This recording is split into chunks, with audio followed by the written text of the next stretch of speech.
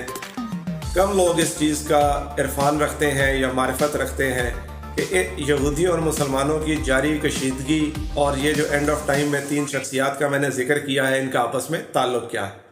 یہ بڑی دلچسپ بات ہے۔ دنیا میں اس وقت ایک یہودی ریاست موجود ہے جس کا نام اسرائیل ہے،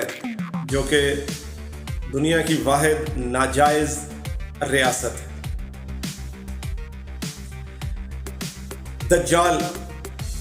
دجال کی شخصیت کو اینٹی کرائسٹ یا مسیحی دجال، مختلف نام جو ہیں وہ آپ کو تواریخ میں ملیں گے، حوالوں میں ملیں گے، روایات میں ملیں گے۔ یہودی دنیا کی وہ واحد قوم ہے جو دجال کا انتظار کر رہی ہے، اور وہ دجال کو ہی اپنے لیے نجات دہندہ سمجھتے ہیں، اور ان کا خیال ہے کہ دجال آئے گا، ایک عالمگیر حکومت قائم ہوگی اور یہودی دنیا پر رول کریں گے۔ تو یہودی جو ہیں وہ روحانیت کے اس درجے پر ہیں کہ وہ اپنے تئیں اس روحانی شخصیت یعنی کہ دجال کا انتظار کر رہے ہیں، اور دجال کے حوالے سے مسلمان جو ہیں وہ بہت کلیئر ہیں اور وہ برائی کا نمائندہ ہے۔ نمبر 2 حضرت عیسیٰ کی آمد ہے۔ حضرت عیسیٰ دجال اور یہ سارے معاملات جب ہو رہے ہوں گے تو اس میں لیٹر سٹیجز پہ دوبارہ دنیا میں تشریف لائیں گے، اور ظاہر ہے اس دفعہ وہ بطور نبی نہیں، بطور امتی آئیں گے۔ حضرت عیسیٰ کی جو واپسی ہے اس میں بھی عیسائی جو ہیں وہ مختلف اور نو قسم کے عقائد رکھتے ہیں، مطلب عیسائیوں کے مختلف گروہ مختلف عقائد رکھتے ہیں۔ ان کا یہ خیال ہے کہ حضرت عیسیٰ جب دوبارہ دنیا میں آئیں گے اور وہ یروشلم کی طرف آئیں گے، اور یہاں پہ وہ تثلیث کا جو نظریہ ہے، تثلیث کا عقیدہ ہے، 3 خداؤں کو ماننے والا عقیدہ ہے، اس کو رائج کریں گے، نافذ کریں گے اور اس کی تصدیق کریں گے۔ تیسری شخصیت امام مہدی علیہ السلام ہے، جو کہ اسلام کے نمائندے ہوں گے۔ خواتین و حضرات، انتہائی دلچسپ بات یہ ہے کہ دنیا میں ایک ہی یہودی ریاست ہے جو آئینی طور پر دجال کو ریکگنائز کرتی ہے، ایکنالج کرتی ہے۔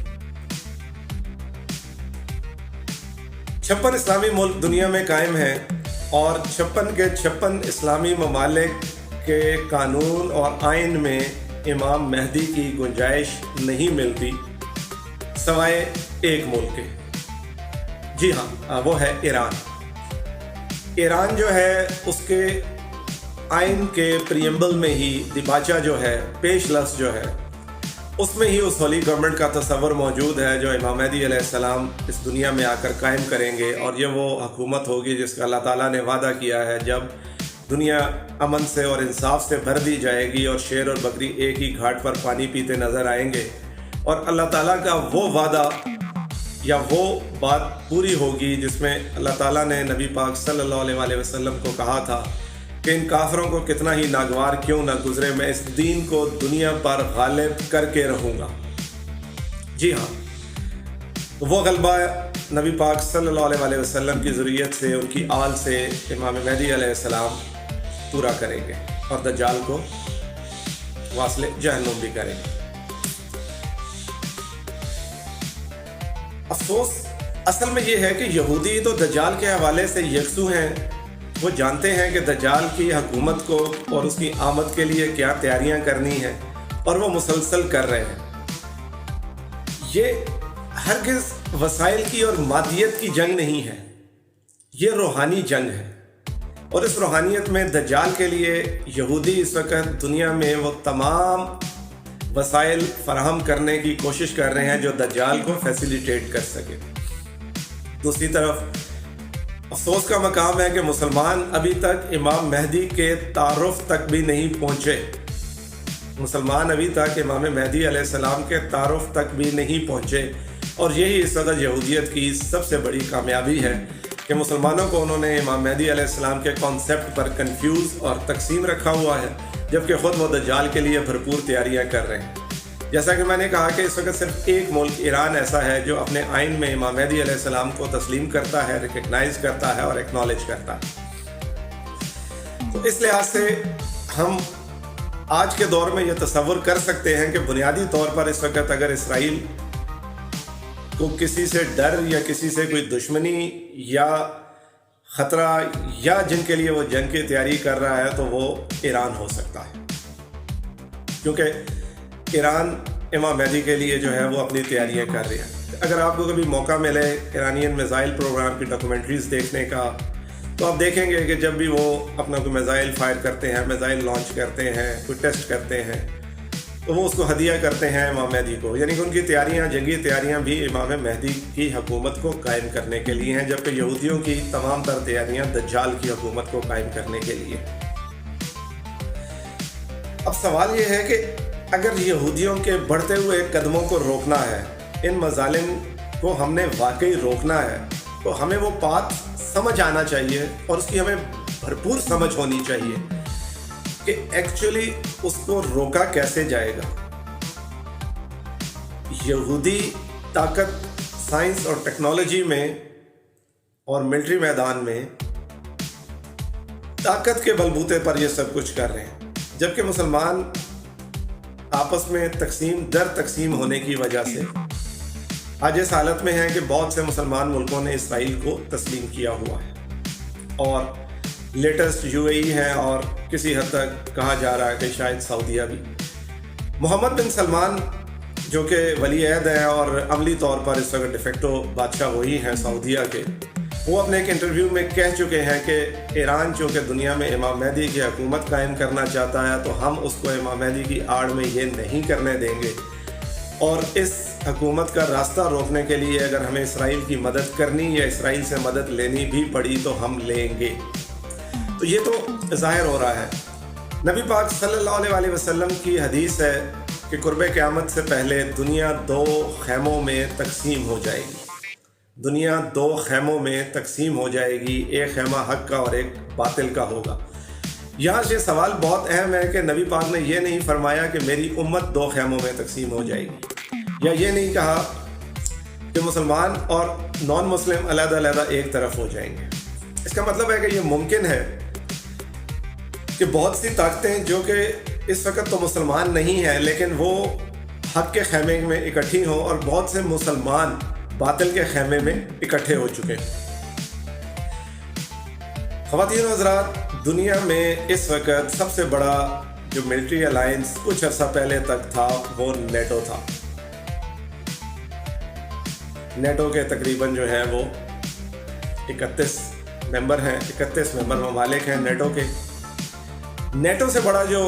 فوجی اتحاد اس وقت دنیا میں قائم ہوا ہے وہ سعودین لینڈ ملٹری الائنس ہے، جس کو اسلامی اتحاد بھی کہا جاتا ہے، جس میں اس وقت 41 ممالک شامل ہیں۔ نبی پاک کی ایک حدیث کہ قرب قیامت سے پہلے اہل روم 72 جھنڈوں تلے اکٹھے ہوں گے اور ہر جھنڈے تلے 12,000 کا لشکر ہوگا، اور اس لشکر کی جنگ جو ہے وہ امام مہدی سے ہونی ہے۔ 41 اور 31 محمد بن سلمان کا بیان دیکھ لیا جائے تو اس وقت 71 تو 72 جو ہے وہ پورے ہوتے ہوئے نظر آ رہے ہیں۔ کہیں یہی دنیا 2 خیموں میں بٹ تو نہیں رہی۔ ہمیں دیکھنا ہوگا کہ زیادہ تر اسلامی ممالک کہاں جا رہے ہیں۔ اب آتے ہیں کہ اسرائیل کے خلاف دنیا میں اگر کوئی مسلح جد و جہد ہے تو وہ کون کر رہا ہے، کیونکہ ہر اسلامی ملک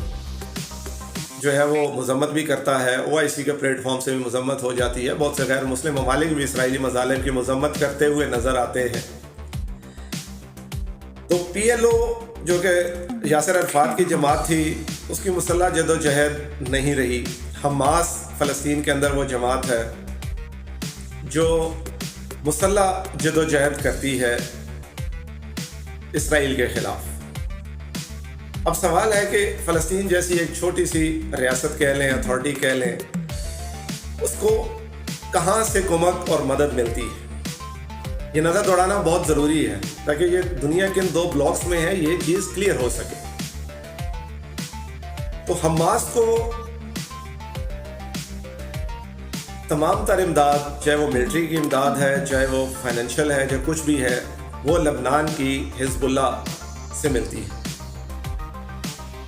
حزب اللہ کے اس وقت موجودہ لیڈر کا نام حسن نصر اللہ ہے، اور حسن نصر اللہ کی چونکہ ویڈیوز سوشل میڈیا پر موجود ہیں، یوٹیوب پہ آپ ڈھونڈ سکتے ہیں۔ تو حسن نصر اللہ اپنی جو فکر ہے وہ ایران سے لیتے ہیں، یعنی کہ فکری طور پر وہ ایران کو فالو کرتے ہیں۔ ایران اور حزب اللہ کے درمیان پل کا کردار ادا کرنے والا ملک شام ہے، جہاں پہ بشار الاسد کی گورنمنٹ ہے۔ تو ایران براستہ شام حزب اللہ کو سپورٹ کرتا ہے، اور حزب اللہ کے ذریعے اسلحہ، مطلب شام اور حزب اللہ کے ذریعے یہ اسلحہ، گولہ